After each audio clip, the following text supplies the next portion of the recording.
today. I'm presenting you not one but three wonderful speakers, and we're going to do this quick lightning sharings one by one, starting with Sharon, who has to leave for the next meeting, and continuing with Jensen and Arnaud. Okay, so without further ado, I'm going to give it up to Sharon from PayPal/Venmo, our featured speaker for the second time, and enthusiast of AI tools and all things custom workflows for chatbots. So please, Sharon, Yeah, take the stage. thank you. Thanks, Anna. Wait, let me just share my screen, try to see if this works. If not, oh, it worked. This is also my first time using Figma Slide, so I'm really excited. Um, all right, let's see if it works. All right. Okay, hi everyone. Thanks so much for being here today. And it's really good to see some familiar faces. And wait, let me see. Okay. And so my name is Sharon, and I'm a senior content designer right now at PayPal or Venmo. I'm working on this app called Venmo, which is basically like the US version of Alipay, I guess. I live in the Bay Area, California, but today I'm not there. I'm in Hawaii right now. And so when I'm not working, I'm usually hanging out with my cats here. Her name's Candy Corn. And I read a lot of books, and I also go to hackathons and conferences a lot. And also, honestly, just like chatting with ChatGPT all the time. And I've been nerding out about AI and also working on AI for the last 2 years, I think, partly because of work and also because, curiosity. And last year, I think I also shared that I built a tool for my last company. It's a chatbot to help people to find guideline and write faster maybe. And today I'm going to share something that's kind of like in the same spirit. It's called Writer AI. And some of you probably have heard of it. It's pretty popular, I guess, and especially in the US. There's a lot of companies using this tool right now. But before we dive into this tool, I just wanted to take a few minutes to talk about AI in general and why I think that we should um, use as content designers, start using AI into our workflow. And just quick disclaimer, everything I'm sharing today is just my personal opinion, not PayPal's, not my company's, not my team's. So also I'll leave about like, I don't know, 10 minutes at the end for questions. Feel free to just like jump in if something comes up or if you have any, if I speak too fast. I do have to drop after this presentation. So won't be here for the breakout room, but feel free to reach out to me on WeChat or LinkedIn if you have more questions. All right, so first thing first, I guess most of you are probably very familiar with the recent news about all the tech layoffs and probably have even experienced some layoffs. Here are just a few examples that I found from LinkedIn. And every time I see those layoffs happen, it feels like the content design team are always, are hit the most hardest. And I've talked with a lot of folks who are impacted by layoffs, and one thing that keeps coming up is this idea that the leadership thinks that the AI can replace what we do, and some teams have been downsized because of it. And I'm not saying that I agree with that, but I get where that kind of perception comes from. And I've been using tools like ChatGPT or like DeepSeek and all the other AI tools, and they're getting pretty good. And also, to be honest, I'm like, they're blowing my mind right now. And they can generate ideas, and they can also pull information way faster than we can. And they have way more access to all those internet knowledge than we do. They're not perfect, but they're cheap enough. Um, I also read that I think 80% of people right now in tech, they're secretly using AI at work. And even if they don't talk about it, they're still like using it every day. And I think Google also said something like 40 to 60% of their code right now is written by AI. Um, and there is also like some ripple effect, like there's fewer junior roles and fewer internships, and companies stop investing in new talent, and eventually schools stop teaching about content design, UX writing, and that puts the whole future of content design at risk. And I know it sounds pretty heavy, but there is the thing. I believe that we're the language experts here, and we should be leading AI and doing more AI content work. And whenever I talk to people who are just like getting started learning about AI, I always tell them to just start playing around with it, and see what works and, discard what doesn't. And today is not about, I don't know, like trying to get everyone to try this AI tool or just, trashing about it. This is definitely not like my favorite AI tool, to be honest, but like this is just something that our team is currently using, and I believe there's like more use cases to this tool because I think just to like set some context, our team currently, so Venmo is only available in the US, so like we don't have any other languages, and I think there are some other teams are using this writer AI for localization, and I do think that it can be more useful for teams that has the localization needs than I guess for us. So I'm just here to like share some of the use cases that we have at Venmo, and there's probably like more like thousands more use cases out there. So yeah, this is just what I want to share before I start go into about this tool. So all right, let's talk about the Writer AI. So Writer AI is a tool that we've been trying out at PayPal for I think about a year now.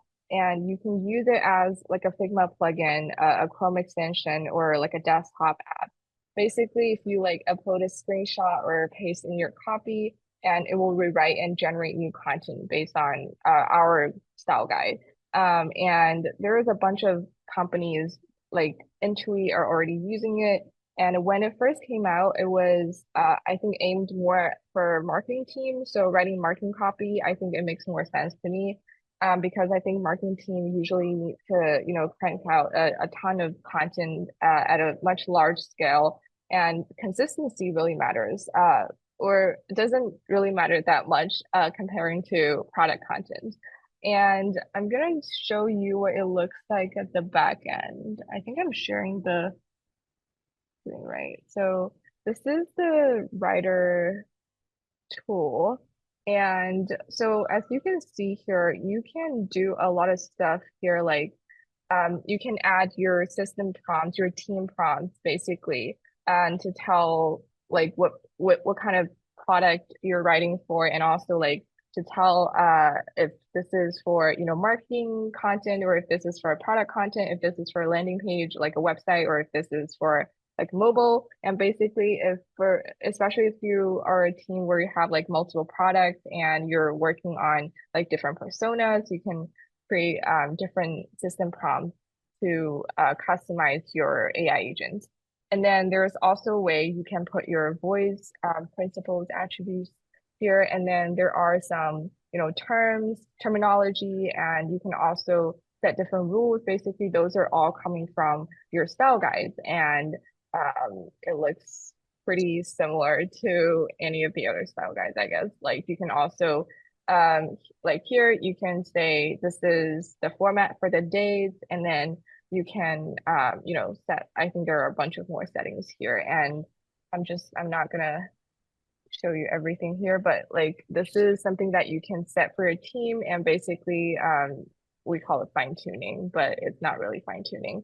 Um, so and if you go into the Figma file, this is where I use the most, is to use the plugin, the Figma plugin right here. And this is just an example. Like if you go to your Figma and then you go to the plugins, writer for Figma,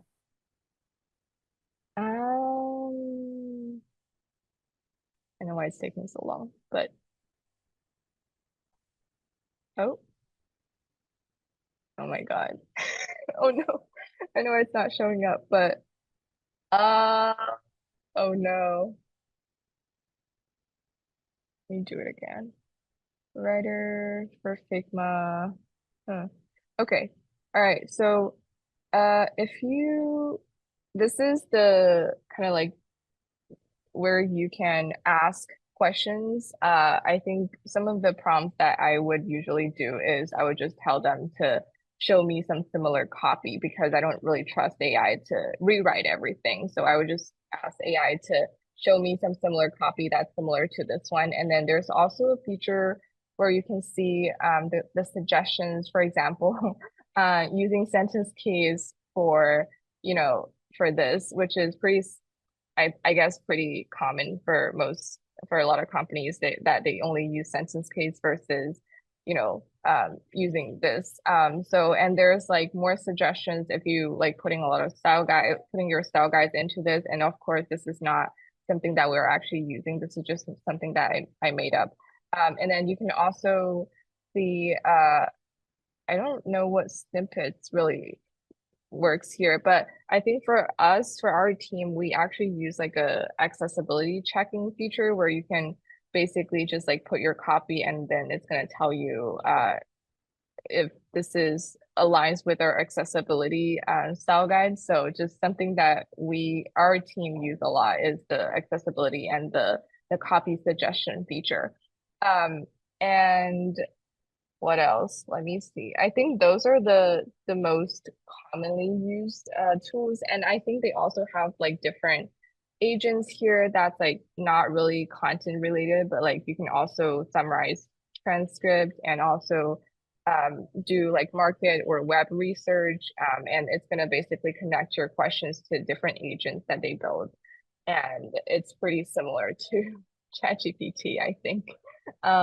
Yeah, so this is how it looks, and just wanted to talk briefly about the goods and the bads of this tool, I guess. So let me reshare my screen again.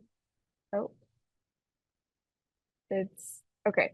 So I think this AI tool is really useful for a lot of things. And I think the first thing is something that I just mentioned, the accessibility checks.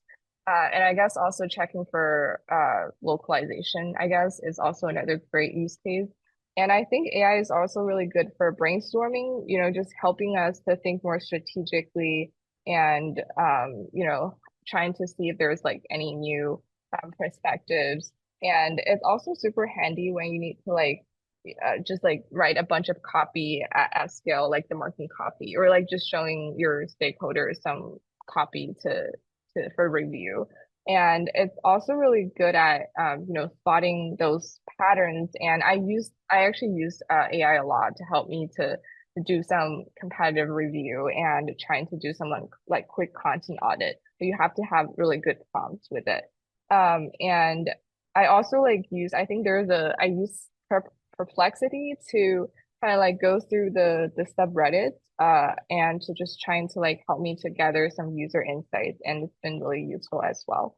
Um, so something else that I really wish that we had was kind of like if we have like a Figma plugin that can export kind of like all the strings into a CMS, and then we can use this writer AI tool to help us to find all these inconsistencies. Because like these are the things that usually like we don't really have the bandwidth to do is like a regular content audit, but I think AI can definitely help with that a lot. And but I think overall, just like I feel like the tool is still like not as good as I thought. I would say it's like heading to the right direction, but there are a few things that I wish it can improve. And for example, it still can't really write consistently because like AI is non-deterministic. So if we're trying to like ask this AI to help you to write a bunch of CTAs for error messages, it's going to give you different answers every time. And also AI doesn't really know what is good, so it takes a lot of time and effort and also a lot of prompts and style guides, I guess, to kind of like train the AI to teach AI what is good. And also AI is designed not to challenge us or like ask us a lot of questions because, AI is actually designed to make us happy. So this is something that AI would never like, saying something like, oh, this is like a bad copy is something that AI would never do. So if you're like also really curious about this tool, I think Writer has like a free 14-day free trial I'm not sponsored by the way. But I've been working with their team actually for quite a long time, like since my last job. So I know about their team pretty well. And I'm just really excited to see like more tools like this, and tools that made for content designers, not just for engineers and marketers. And also, I think AI keeps getting better and better. And I know a lot of people are talking about like the multimodal nowadays. So I think it's the key for like using all those AI tools is that how can we find the best use cases, and how can we use, different AI tools together to kind of like serve us better. And yeah, and if you also have been trying out some other cool content tools, please let me know. I'm also interested in trying them out. And I think our team is also trying to explore more tools, and to see if there's a better tool out there for, especially for enterprise use. I know it's pretty tricky because like there's a lot of restrictions, and also you have to make sure that, I think the implementation is also really hard. So yeah, I think that's all I want to share today about this tool. If you have any questions, let me know. And thanks everyone. All right, I'll stop sharing. Thank you so much, Sharon. I really like your point about AI not knowing what good is. I think Yeah, that's the point that spreads across different UX specializations. That it's just in general we still need to be there to figure out how to teach it, how to guide it to produce acceptable quality, and what is acceptable quality anyway. So yeah, that's right. Yeah, yeah, fantastic. I agree. Folks, do we have any like I saw a lot of conversations happening in the chat, but I don't see big questions for Sharon. I think Nashin was asking about the Ditto and Frontitude. Stay tuned. Oh Stay yeah. tuned for Frontitude. Something is coming. Am I right, Jensen? Yeah. Yes, I've heard we can about talk both you tools. already. Yeah. Yeah. What about Yeah. Ditto? What do we have to say about I Ditto? I think Ditto, we actually like when I was at Cisco, we actually tried Ditto once, and then we decided not to use it. Is this going to be recorded? I hope nobody sees this, but we were just like not very impressed by the product. And Mm, like it's just not as useful, I guess, like because a lot of times mm, like you don't like we don't really need to like change content or like even manage content at scale. I think for us it's more like we're more like the one who's like owning the content. So yeah, it just like doesn't feel like as relevant or like as useful for our team back then. So we mm, decided mm. not to use it. And also it was really expensive. That's what I heard. Yeah. Yeah. Yeah, obviously, there are so many choices at the market right now. Hmm. There are different solutions there. Maybe some of them that didn't start as AI-driven solutions, but more like a content management solutions, string management solutions that are kind of pivoting into AI right now. And definitely, I don't think there is a question of good or bad. It's a question of, does it really fit your purpose? Does it really help your organization? Is Yeah. it really within your Yeah. budget? So it's like, yeah, it's Yeah, legit yeah. choice to I make. think it's probably gonna work better if like you don't really have a lot of content designer like embedding your team, and then you want to like have something, handy to help you to keep manage the content. And I think yeah, but for us it's a different case. So yeah. Mhm. Okay. Folks, do we have any other questions for Sharon? All right. Okay. Yeah, we have Oh, question from Nashin. Yes. How many stakeholders are involved in creating an AI plugin? Are there any do's and don'ts due to uh, security issues? How do you guys address that? so that's a really good question. So we actually Mm, have like we have a content design system team basically. So they're kind of like managing all the tools for our content teams. And this I is know, awesome. I You're so know lucky. we have a lot of content designer at PayPal. Yeah. So that's why like people were able to like do things like that. And we also like they also do a lot of trainings on AI, like teaching people how to use this tool. And I guess we are also working with their team, like the writer team. So they have someone that we can, Mm, ask questions, and they would also like do those kind of like the workshops and brown bag sessions with us to teach us how to use it basically. And Mhm. I don't really know about the security side of things, but I guess it's more like if you wanted to use it for your company, you have to make sure that everything is, has is there's no security issues basically, and making sure that all the content or the copy that it produces will not be shared with other companies. So I Mhm. guess Mhm. that's really important. Um, Yeah. yeah, I think that's all I know. I'm not like really involved in that part of the, setting up for this tool thing. So I'm more like uh I think right now it's more about like how can we build a similar tool for our team at Venmo, because like Venmo has some like we are part of PayPal for a really long time, like it's been like 10 years, but like we're still like kind of using a very different design systems, and we have like very different styles, and also our audience, our customers are very different. So we're trying to kind of like build another tool, another AI basically for our Venmo team, and Mm. trying to like separate or differentiate from the PayPal style guide. But we also share a lot of similar Mm. rules and style guides. So just trying to like make sure that this is something that we can use for both PayPal and Venmo. And yeah. Mm. Yeah. Thank you, Sharon. Yes, indeed, information security and data security is something that we need to keep in mind, and also need to keep in mind Hmm. how do we, in big organizations, how we can be true to our brand and keep consistent, right? Hmm. Even Yeah, across different definitely. stakeholders. Yeah. Yeah. Uh, we have another question from Juliet. How much correcting or adjusting do you need on what writer produces before it can be shown to public? If you have a decent prompt to start with. Oh, that's that's interesting because I think for most of like the writer use cases, most of the content designers that I've seen that are using writer uh is they're like more using it kind of like a not like a actual writing tool. They're more using it just like to check for like accessibility, Mm. and also trying to like come up with similar copy.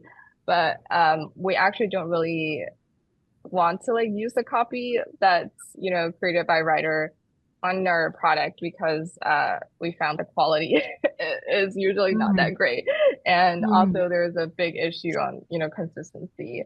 And I think for us it's better to like keep in mind not to like overly rely on those tools, and that's also why we're trying to like only give like certain access to the designers to try it out, just in case they use it to like put something on the product.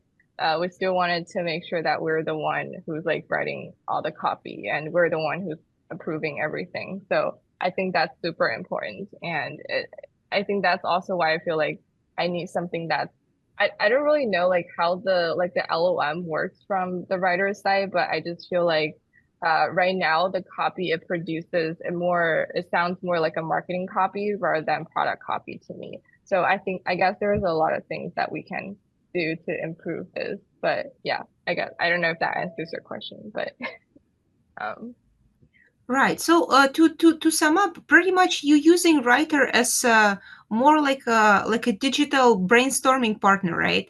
mhm. A place to get Yeah. like more ideas or more inspiration, or like even something to break this Yeah. blank page paralysis in the very Mhm. beginning, right? So you kind of Yeah, still use it as a tool, right? You don't really fully outsource content creation to it.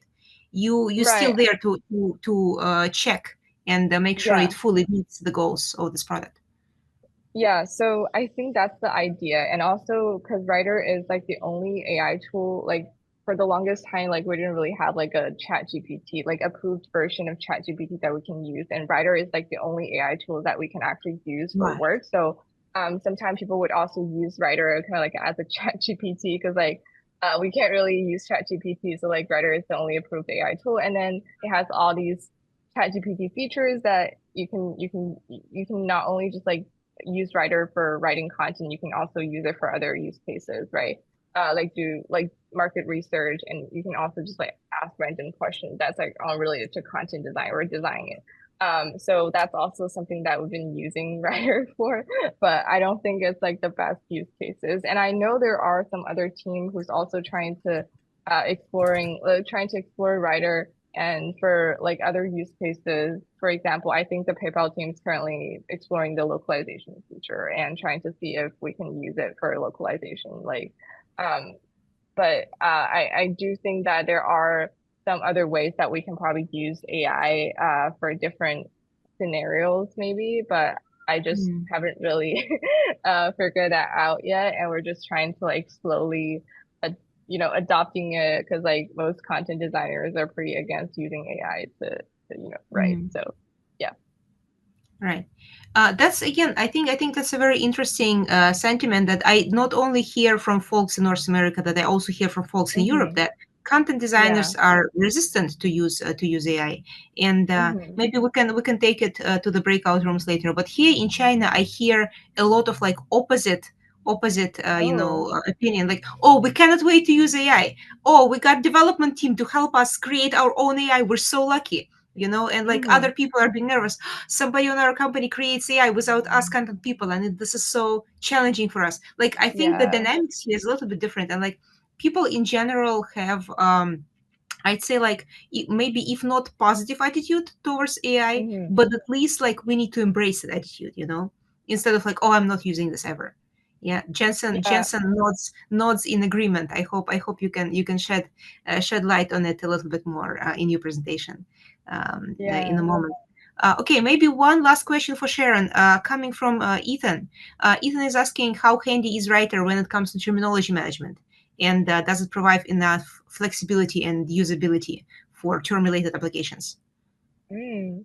That's a really good question. I think if we're just talking about like importing all your terminology, like from the content, like the style guide or like your original terminology, I don't know, because we don't really have any terminology management tool for us. We're basically just like creating everything in Figma.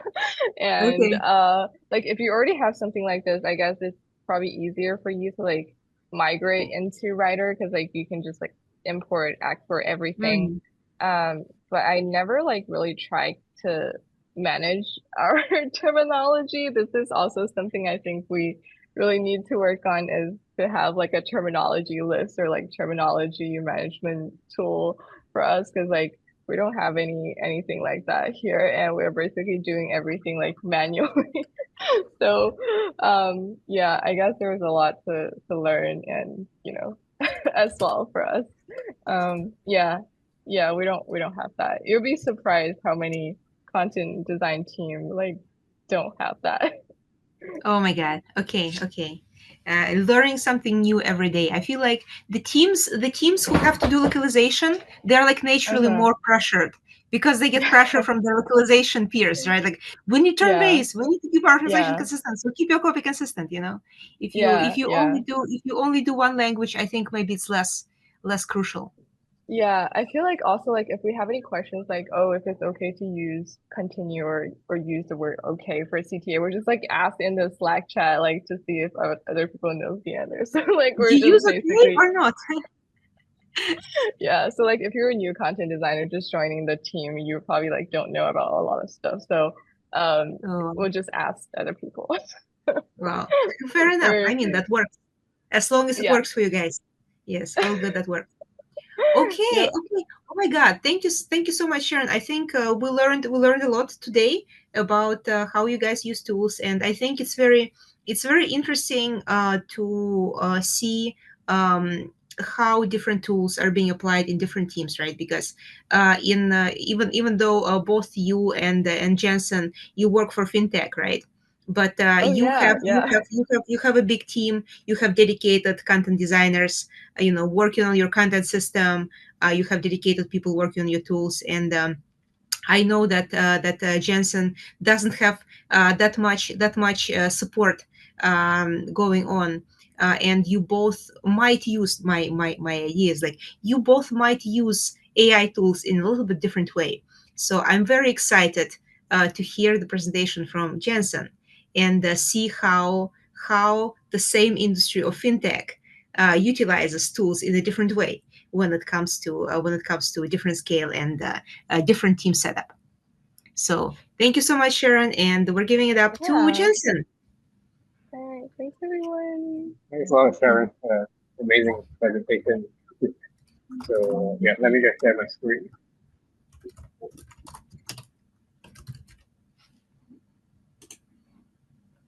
Okay, yeah. So I think yeah, previously I presented maybe sometime like last July or August if I'm not mistaken. So I'm not gonna spend any more time talking about myself. It's just I try to keep it like short and sweet. So I'm currently working for Alipay, but more specifically, I'm part of the global brand of Alipay for Ant International. So we basically deal with what we call like global products. But I could tell you, just to sum it up, mostly, like which markets we deal with is Southeast Asia, South Korea, and Japan. So other countries, like we are definitely, trying our best, to gain some footprint, but this Southeast Asian region, South Korea, Japan, are definitely the key markets, for most of our products. So under this brand, like we have a product called Alipay Plus. So it's basically a network extension of Alipay. So if you think Alipay is a super app that does like everything, imagine like each of the what we call like e-wallet here, or digital wallets, and maybe like in the States or Europe. So imagine each of the digital wallets in your own country, integrated with Alipay. So, like basically you just hit, steroids, to digital, like wallets here in each of the market. So, like as Anna, like mentioned, I think, like we definitely use it, slightly differently. For example, now my current situation, we are far from a big content design team. I only have another teammate, who are dealing with like other products. So yeah, we do. We only have two content designers in our UX team. So how we use it, it would be very different in the sense that that's why I nodded, my head like a crazy person when like Anna, mentioned about like in China. So I'm based in just a quick like background. I'm currently based in Kuala Lumpur, Malaysia. So I'm not, based in China, but I do have to, work with our Chinese team a lot, to push out all these products. So in China, it's definitely do have to accept the fact that everyone is like excited, like with the AI features, that they are building internal tools, like AI internal tools in the company, like everywhere. If you try to like convince, like your major stakeholders about any sort of projects, if you add an AI label to it, I think like you already like you're off to a good start, to your project.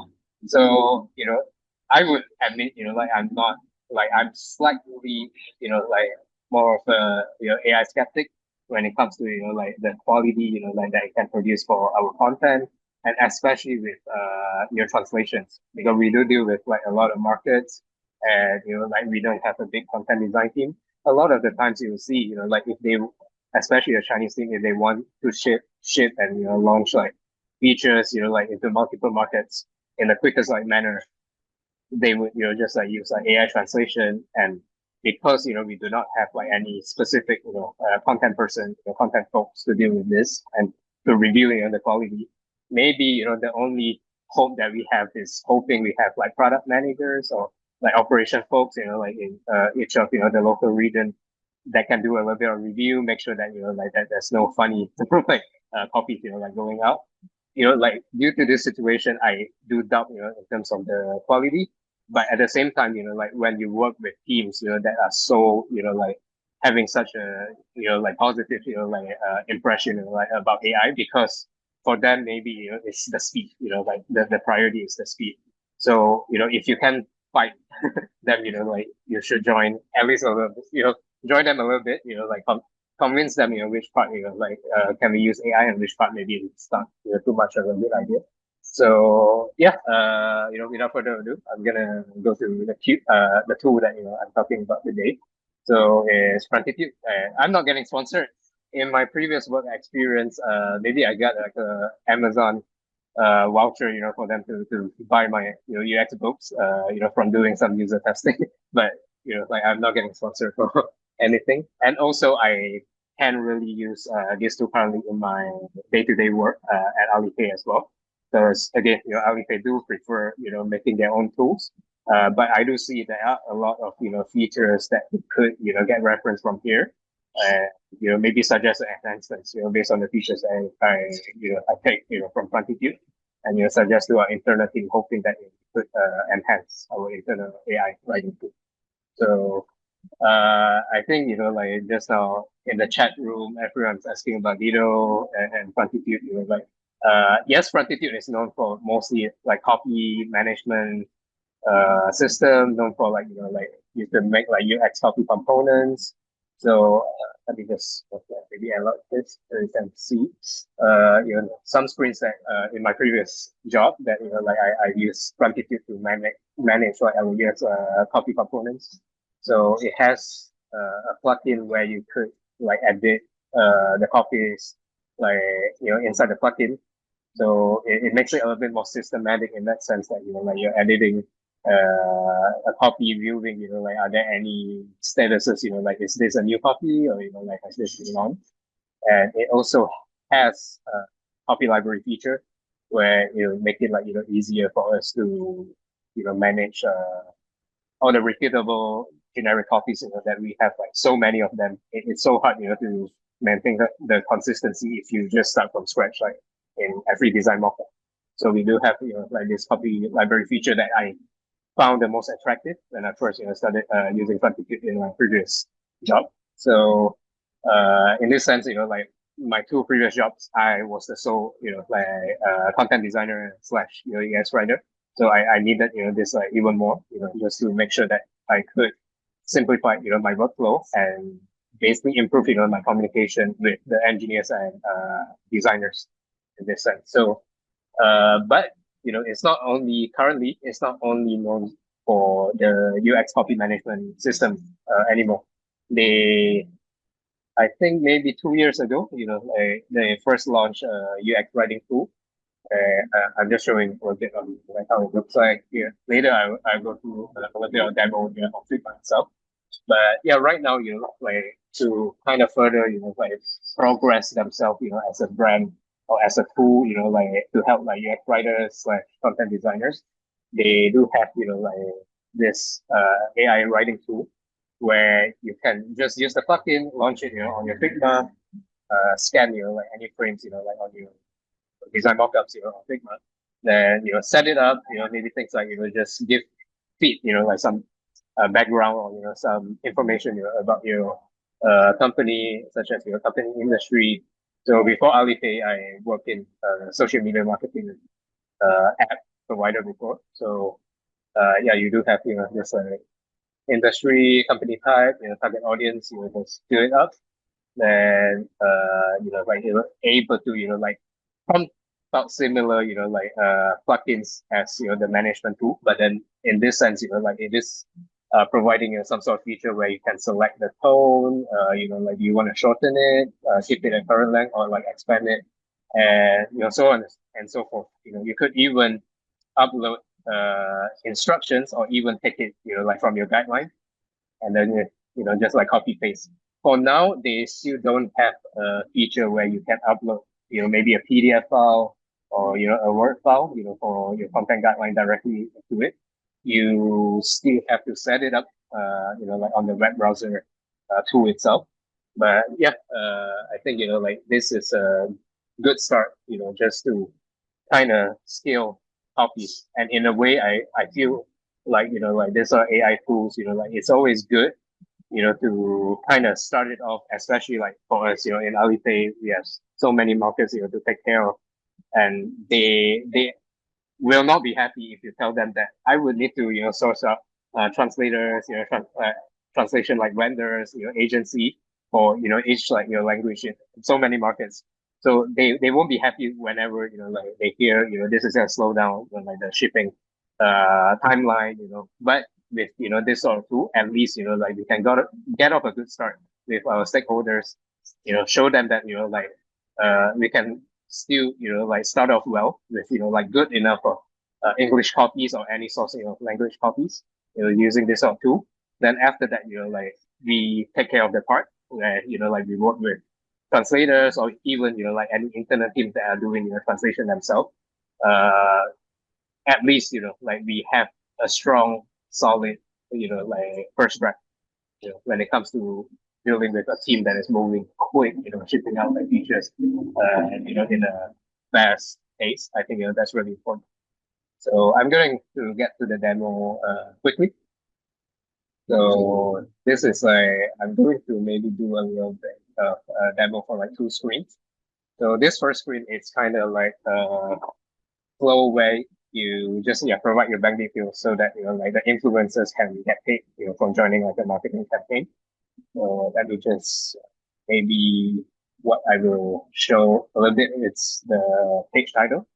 So can we get like your details? Like sometimes it can be a little unclear, or maybe the tone wise, it can be maybe for your content guideline or for your brand guideline in your team, you prefer not to use like question mark. So all of this, like you can just first, like before I show any, uploading any guidelines, you can already kind of, like pick up the tone that you prefer here. And it can be more than one as well, so it has like a drop down menu where you can select. So maybe, for this example, I selected conversational and confident, for the copy. And you can choose, like I feel like this copy is already pretty concise, so I don't need to shorten it or, like lengthen it, in that sense. And you can select, like which UI component or design component it is. It could be a CPA, could be a drop-down menu. But in this sense, I think it's more like a application form or like an onboarding form. So yeah, like selected form here, and you can select things like sentence case, title case, or lower or uppercase. And you could even have like some custom prompts. So for this part, I will admit, like because I still don't have like real experience, working with this tool in my day-to-day work. So I'm not sure, like how does this tool, like respond to prompts, how to write, the best prompts. I think this is, if you guys are interested, like do play around with this tool on Figma, go to their website, have a look at, like some of their onboarding docs, like just try to get a feel of, like how to write the best prompt, for this tool. But for now, I would say, I don't have enough experience to kind of judge, like what best to do, when it comes to writing prompts. But another, maybe I should show, like you can upload like, any backline that you have. So I go to style tab. So earlier I already prepared like, two type of backline. So, for one, this is non-universal guideline, meaning that, like you could maybe you write a guideline like specific, to a UI component. In this sense, it's a font title. So, like as you can see, I kind of wrote, some custom instructions here. And you could also add, some like examples of your like existing copies that you already have in your system. So, I believe, that will help the problem a little bit. Or you could also upload like universal guidelines. It could be like company-wide guidelines where it's not just specific to a UI component, but you could I named this as writing about users. Maybe I have like instructions like refer to our users as or we're using I to express from their point of view. Then I could also select here as like the guideline is a little bit more generic. Maybe I selected 4 different tones that you could play around, and like for sure it's sentence pace, and added some examples of like how do we refer our users, such as we can recommend you a few products. So let's try out the magic. So I'm gonna use the other guideline, the form title guideline in this for example.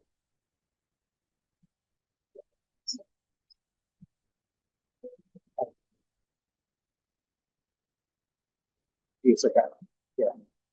Let me just use the form title guideline, and let's try to rewrite. Yes. So what the result will come out. It's a few suggestions of like what could use like for maybe for more of the confident helpful tone, like share your details with us, and enter your details below, some of your details now, yada yada yada. But like as you can, you might notice there's no question mark. Like it's not in question format.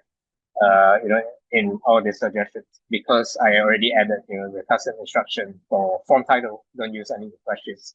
I prefer not to use any questions. So yeah, let's say we want to use enter your details below just to keep it simple. And select. And I will talk about this later. Joining a wait list, I think, like maybe some of us who are interested can join the wait list. So yeah, voila, you have it, like that's I think it's pretty good for my use case in the sense that I'm providing a good solid like first draft just for the stakeholders to get a feel of like how does this product look, how does this like how does this project look, and then later on like we have to like utilize better like our resources, especially for teams, a content design team that is not so big. So we decide like what to review, like which are the critical copies to review and which can be, like repeatable that you can just apply this to. So yeah, let me just get back to my slide. And yeah, I want to talk a little bit on, like how a traditional, like tone and voice guideline or content guideline looks like. So I'm pretty sure, like of, most of us here are content designers. We are dealt with like, a tone and voice guideline that's written in a, Word doc, any sort of, Word editor doc. Maybe we have dealt with like a component guideline that is integrated, directly into our design system. And, maybe we do have like a Excel sheet, like documenting our terminology. I think Sharon mentioned it earlier that, they do not have this. Maybe some of us, like have this product glossary. And maybe some of us, like have this is an internal translation management system built by the Alipay team. Maybe we have, like a more advanced tool, for translation that looks like this, that, like you can keep all of your glossary, like your translation memory, like in this list.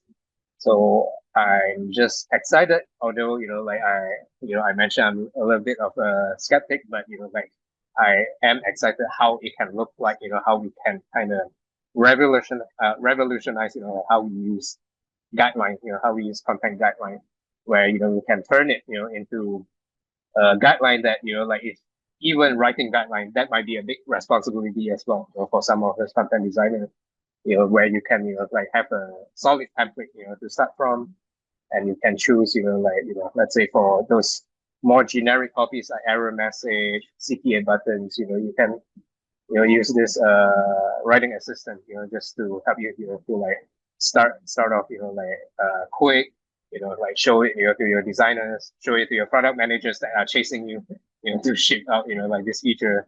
This is a good start. And at the end, like yeah, we start with like repeatable copies. Don't waste more time deciding between like is it version one, is it version two, like is it version three, what like which one is better. I don't think like it's a good use of our time and resources, like especially for us content designers. We should focus more on critical flows, like content that is like a little bit heavy, or for localization and translation aspect, for some key markets that we have to make sure that we get it right.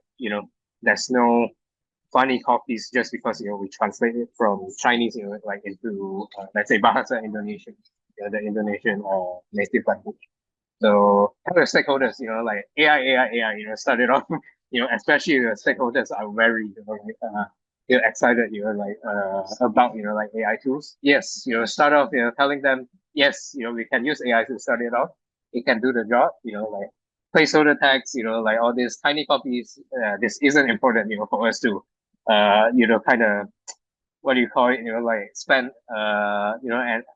and 1 hour meeting, just to go through it and like decide, we don't need it here, but maybe there are some copies, quite important here. Let's say, like your bank account number, then, don't refer to your guideline manually, do it with context, like having this plugin, like side by side with the design, like that makes sure that you have like maximum amount of context, like when you write the copy, and then, you can pull, some repeatable copies, existing copies that you already used before, and then like adjust the tone, or like adjust anything that you like, like based on the content guideline you already have, and do it like directly on the design. So yeah, at the end, just AI, or at least start with AI. Okay, that's all my all the points that I want to share about AI. So I'll leave some time for any questions. Stop sharing. Wow, thank you so much for sharing, and I love your comparison, especially of the style guides, like before and after, how AI really changes the way we perceive guidelines, and how it's really no longer necessary to read all that long documents anymore. Because let's face it, most people don't read it anyway, right? Who cares about style guide besides the content team? No one. So maybe it's good that in the end, we have something faster and more powerful that people can just refer to in their daily work, instead of like referring to this big documents that they don't have time to read. Exactly. I think this is I'm pretty sure some of us can relate to this, where we might spend like 1 month, maybe up to 3 months, like engaging our stakeholders to come up with at least a first version or first draft of our content guideline. But we do realize at the end of the day, like, not at least not everyone is going to go through every piece of details that you add to your content guideline. But I do believe, like, at least your stakeholders can relate if you are telling them that this is this copy or this piece of content, like, is part of the critical flow. And if you can, like, do it quick, like, just maybe even you're using this tool just to demo to them, like, why do we need more resources, like, maybe like, you need more time, from content designers, to make sure this piece of content is localized. I think Mm. using this tool give you like a solid start just to show why is it important, or else it's very hard for them to see if it's in like a Word doc, in any sort of like written like format. Like, it is very difficult for anyone who doesn't write like for a living, to see the impact. Mm. Yeah. So I'm just curious. Question maybe from me, because I'm really wondering how it works for you. So you guys are small team, right? And you would enable your designers and your product teams to use these tools as well, when time is running short, or when something needs to be delivered quickly, or do you have like full ownership over it, like Sharon does? It's just like, okay, only content people use this tool, we only give you like the final polished version. So for like, just kind of sneak peek of that glossary screen that I shared earlier, that's our internal tool. We do have like AI translation built into it. So for that, I do not have full ownership. Anyone can Mm. do anything, can publish the copies as they wish, which sometimes can be a pain. Like, Right. especially if like product managers, maybe like there's some change to the features of this product, they could just like adjust the copies like entirely. Maybe for English copies they might reach out to me just to to review for a bit, especially knowing that they are not like native English speakers. But let's say if like other languages, like Chinese, or even other Southeast Asian languages, I do not have like visibility over that, apart from the projects that I could afford the luxury of engaging with translation vendor.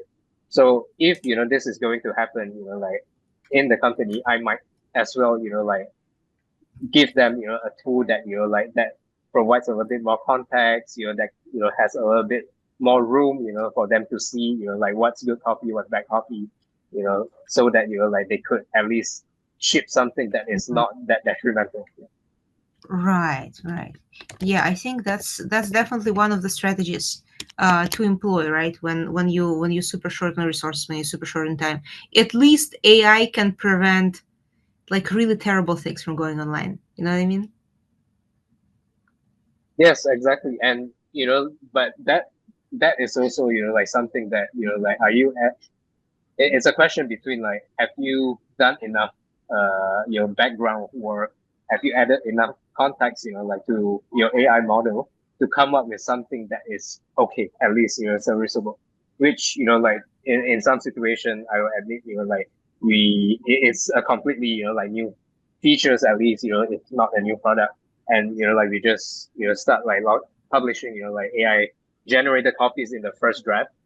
Then like Mm. AI, suddenly the quality becomes some like it if you look at it like in the live product, suddenly like you wouldn't want to use it again because you would think that like it's not good enough of a tool, like the quality is just not good enough. But if you do the background work, have the help of tools like Frontitude, and you provide like enough context to it, then the first draft suddenly becomes okay. Like it is serviceable. We can improve in the future, but Mm. if this is something that we have to ship tomorrow, we can go to bed like with a peace of mind. Yeah, yeah, absolutely, absolutely. Yeah, I think that's also something that is dictated by the speed of your organization, right? And how often you release, how often you update, how often you develop new features and launch them online. So that's definitely, I think that's another example of how much the way your organization works um, influences the way you work, and the way you decide where to cut corners, and where to be really vigilant about quality. That's really insightful. Thank you. All right. Last call for questions. If there is no more questions, please feel free to reach out. Jensen, is it fine if people reach out to you later? Yes, definitely. Feel free to reach out to me via LinkedIn. I saw your Anna already shared the link. So yeah, hope to talk to some of you. Okay, thank you so much. And I also want to say that out of all the solutions that the market has to offer now, I think Frontitude is, just again by my personal estimation, is the most comprehensive one and the most uh, powerful one when it comes to like customization and efficiency. If I am to choose a tool for my team right now, I would choose Frontitude, honestly. So yeah, good pick, and especially for folks who do localization, I think. All right, so we talked about writer, we talked about Frontitude, we had two brilliant cases from different teams, positioned a little bit differently, and now let's give it up to Arnaud, who's going to present us with a third tool that has to do with content, but not only content. Am I right? Yes, yeah, yeah. Mostly about user research, actually, for Mm. this tool. All right, okay. Good evening, everyone. My name is Arnaud. I don't have a slide to introduce myself. In fact, I don't even have a presentation. So I'm just quickly introduce myself like that before I start sharing my screen. Um, I'm French, been based in China for almost 10 years now. I work at AliExpress for 4 years now, together with Anna. 4 great years, I would say. As a senior content designer in the team, doing basically what Jensen and Sharon are doing, what a lot of you are doing. More recently, we've been moving into the field of user research, doing a lot of user research myself. And beyond that, well, with Anna, well, we founded and hosting, that little community of ours. Yeah. And when I have time, I do like to I'm very passionate about video games, and I'm currently working on one of my own. You will see this is relevant for this presentation. So, okay, I'm gonna try to share my screen.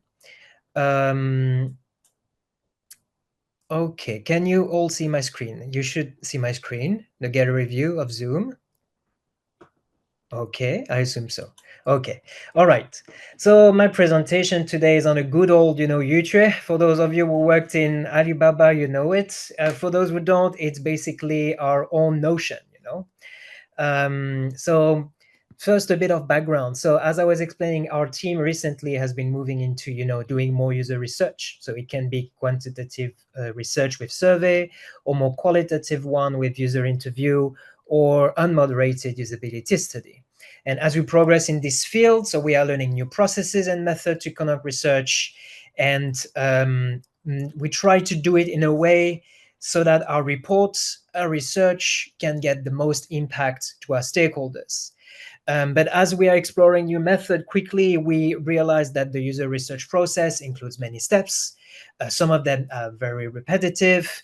They could potentially be automatized, simplified. And so very naturally we start thinking, okay, what about AI tools like ChatGPT? Can it help me? But turns out they are not super great. I have a very strong examples in mind from about a year ago, where we did a series of 10 user interviews with user in Europe. At that time, we would just try to copy and paste the entire transcript, so 1 hour each, which take a lot of time, into ChatGPT and so on and so on, and start asking them some insights. That was not going well, honestly. It was taking a lot of time. It was very slow, very painful. Worst of all, ChatGPT, start hallucinating very quickly and start creating quotes by itself. Let me give you an example. Like when you ask, for example, to ChatGPT, find me a quote about what users' overall impression about the cart page on AliExpress. And then it will tell you, sure thing, here is one from Spanish user number 2.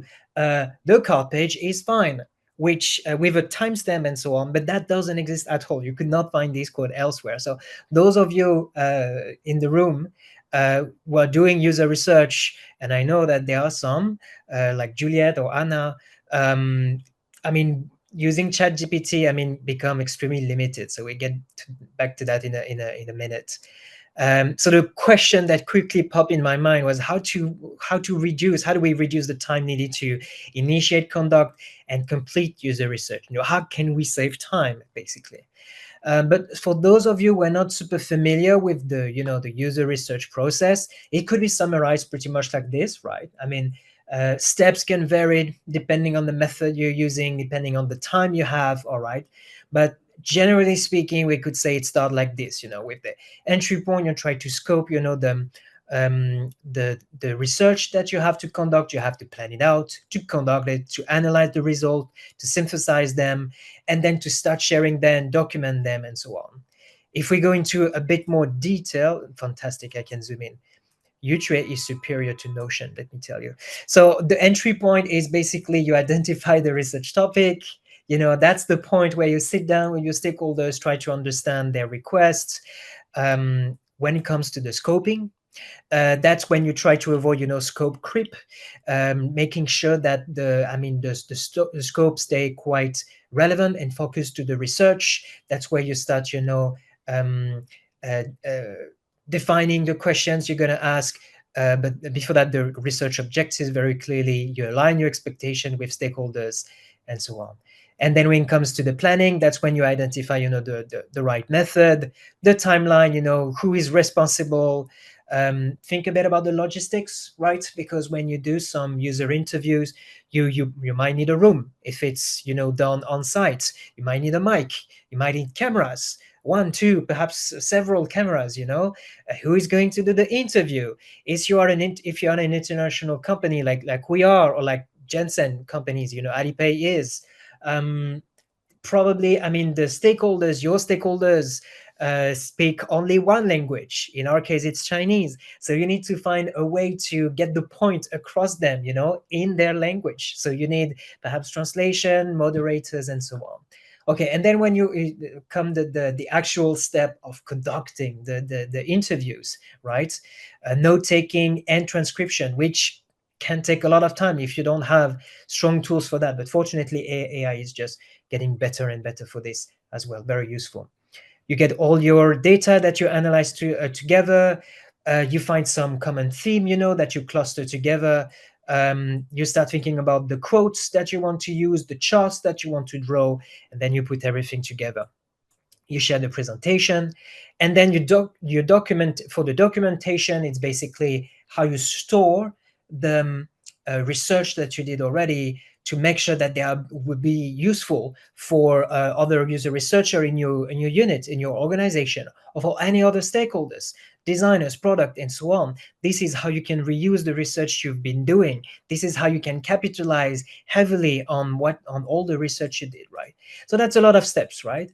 A lot of things to do at each steps. That takes a lot of time, but there are definitely yes, fantastic ways to automatize that with a couple of tools.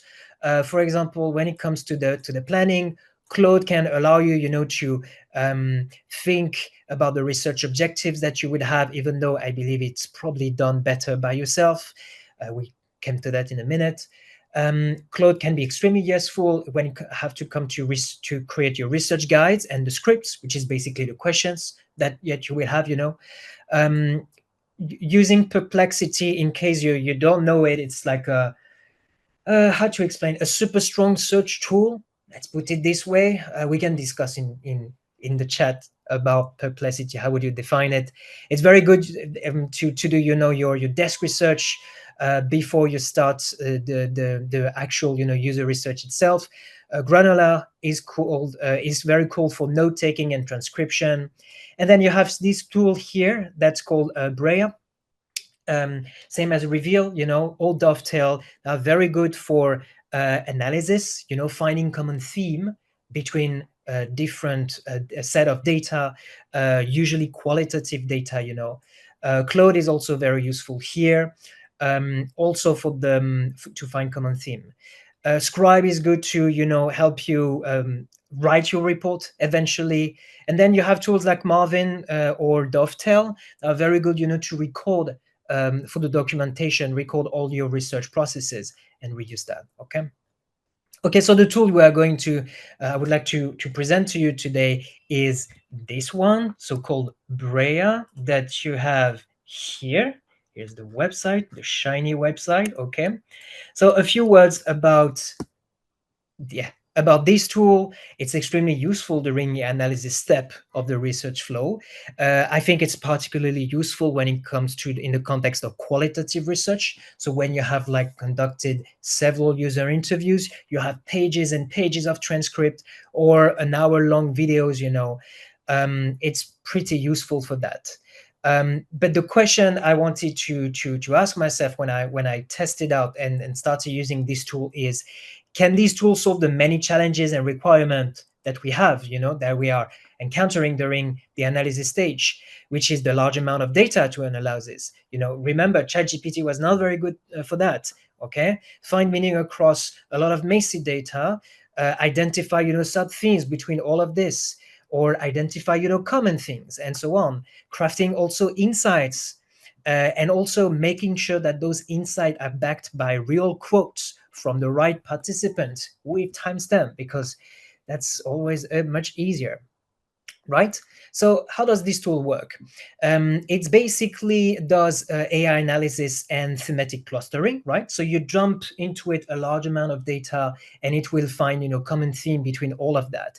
It will also be super good to analyze the transcript, for example, or the videos you give to them, give to the tool, and linked each of those findings, right, and common theme with actual quotes and sequence of the video. Okay, and then in the end it will act also as a searchable research repositories. All your research and findings are there and they're not going away, and you can ask them questions in those set of data. Are there any I don't know, what does user think about mini games on AliExpress? What do they think about the card page, and so on, and so on. It does also transcription and the captions on video with time tracking very well.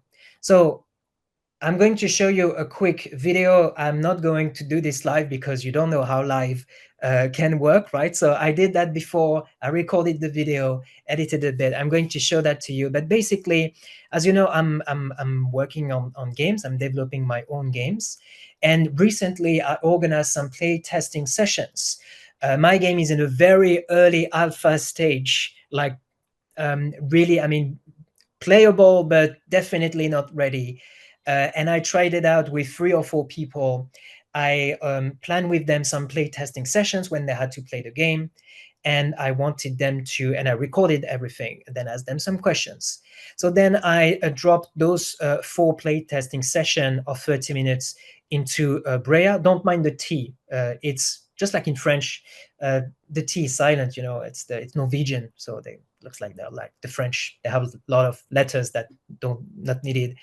Get the transcript from the tool. Allow me to get the transcript, and then I ask specific research questions, and I wanted to get those evidence back inside. Okay, so let me show you the video. Who is here? Okay, I'm going to go a bit faster, right? Because the time is needed. So this is the how to say, the main page of Brea. I started a new project. I'm uploading all of my files, only 3 because the 4th one was not too satisfying in my opinion, so I didn't uploaded it. Okay, taking a bit of time, but I did a quick cut in the video. Boom, everything has been transcribed already. As you can see, I just dropped the video. That's the game, by the way. I just dropped the video there, no transcript. And as you can see, everything is transcripted with timestamp, even a quick summary, and so on. You can see that this one has a transcription issue. Why? It's because I conducted this interview in Chinese, and it's not a language that is identified by Brea. That would be one of the cons, I would say, of the tool. Okay, so let's go a bit faster. Yeah, I was looking for the language, not finding it. So I was like, okay, just use as it is. Okay. And then I entered the questions that I wanted to ask the tool. All right. So what common challenge do participants face when interacting with the game mechanics? How do participants describe their overall experience, and so on? Those questions have been suggested by the tool itself, by the platform itself. I found them quite relevant. I modified them a bit. As you can see, I removed that one. I did another one for a total of 4. And then that's how it looks like. It's generating. All right, so he found some findings, right? And each of them are backed by a quote, okay? And the quote, if I click on it, perhaps I'm going to click on it. Yes, there you go. You can see it's linked directly to the video, and it shows me where it appears and so on. So this particular tester had some issue with one of the enemy in a game, like a robot NPC, right? And so that's without even entering this information into my questions, the tool was able to find, the main issue encountered by most of the players actually with this one. Okay, so that's how the tool works.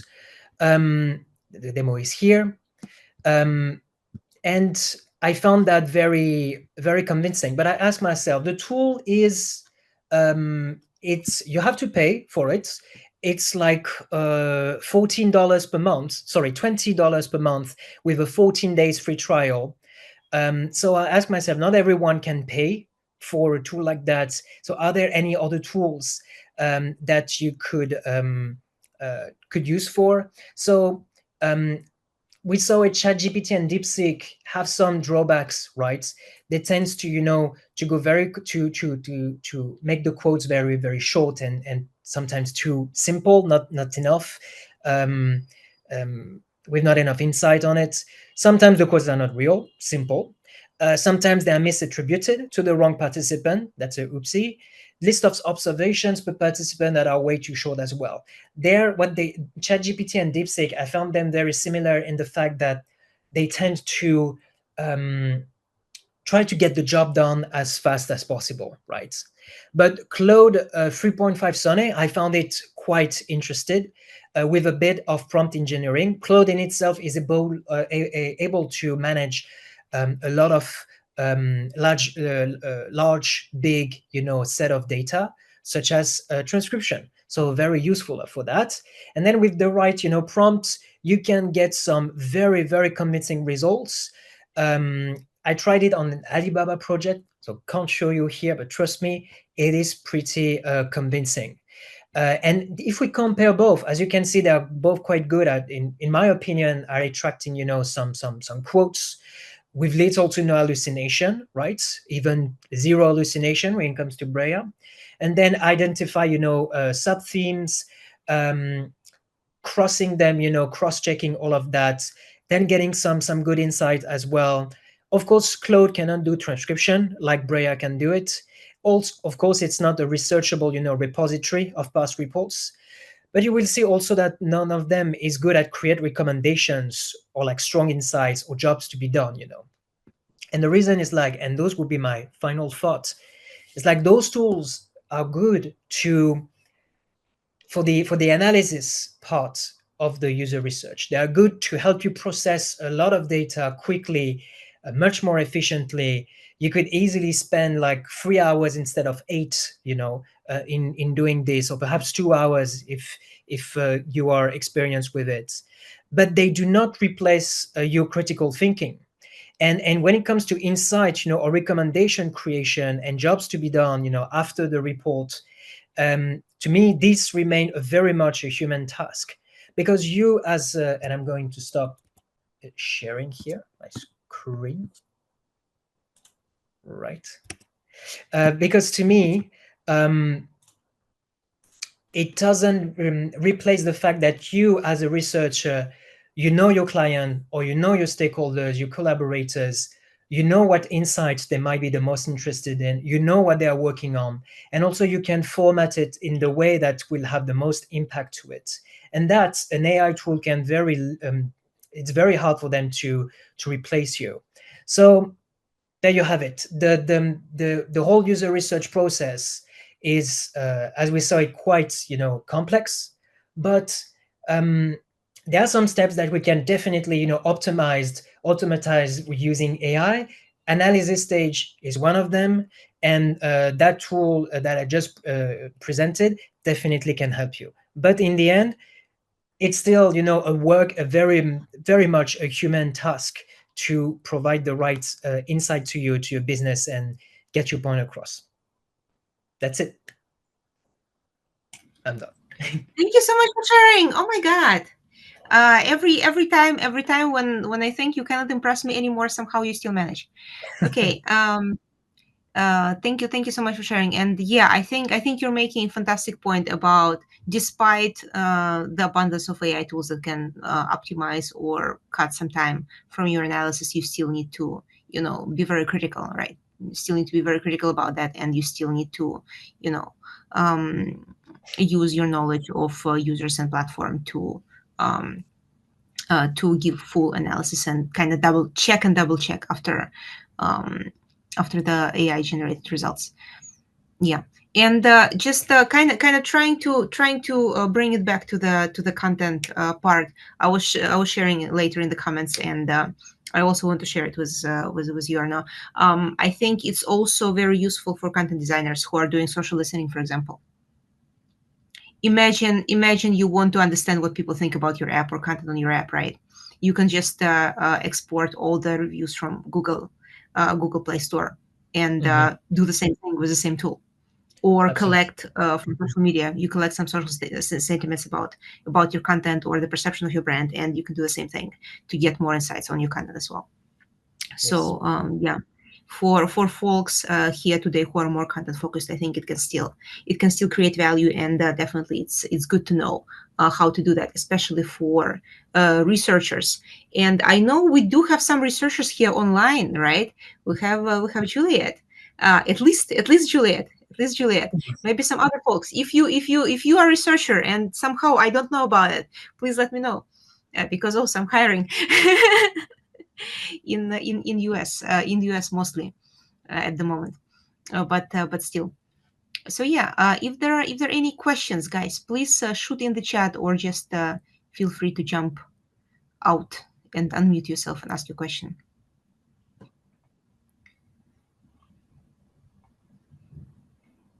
Juliet, you have Any? Question, actually. I received a question in direct message from Ethan, so I can probably read it out. Please go ahead. Yes. Have you tried Claude Sonnet 4 in your game UX research yet? I haven't, because I used Brea so far.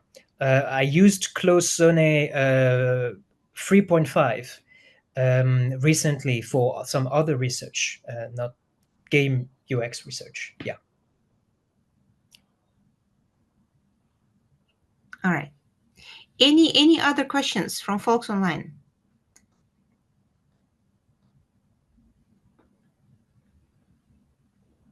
If there are no questions from the folks online, and if by some reason, somehow, you don't know where to find Arnaud on LinkedIn, definitely add him on LinkedIn, okay? He posts a lot of good stuff. And it's not only updates about the next meetup of our content community.